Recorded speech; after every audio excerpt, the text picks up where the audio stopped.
mahirap talaga pigilan yan. Pero ngayon, mapipigilan Grabe, pa nila Super Yoshi. Yoshi! Ay, grabe naman! Grabe namang timing yon mula kay Super Yoshi. After the card, ginagamit. Pero andon yung taunt. Kay Dote kailangan na lumayo. Labang yung Summer Force. Pero kaya ba ni Shizu? Mula doon sa kanyang mga damage. There, dito kayo puma-frontline din. Pero Wait lang ha. Inaabangan baka magka-teamfight eh. Ayan na! ayan na, sinimula na nga kagad. Pero labang nag-eternal guard ngayon. May ipit ata ang AP Bren sa planong laso ng Smart Omega. Andorio win at meta kill.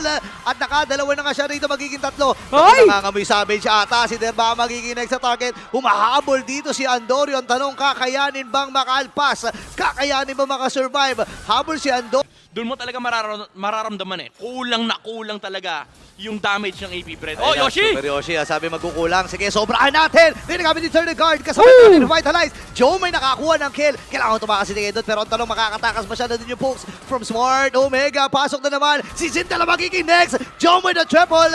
At nag-iisa na lang si James Pangs. Pinagtutulong-tulungan ng barangay. Andito yung raid ng barangay. Menya para kay Jom. At diretso na ang barangay. Parang wala na nga yata ng depensa para dito sa AP Bren. Meron pang mingin wave ang barangay! Nako, dire-diretso na sila dito para kunin ang game.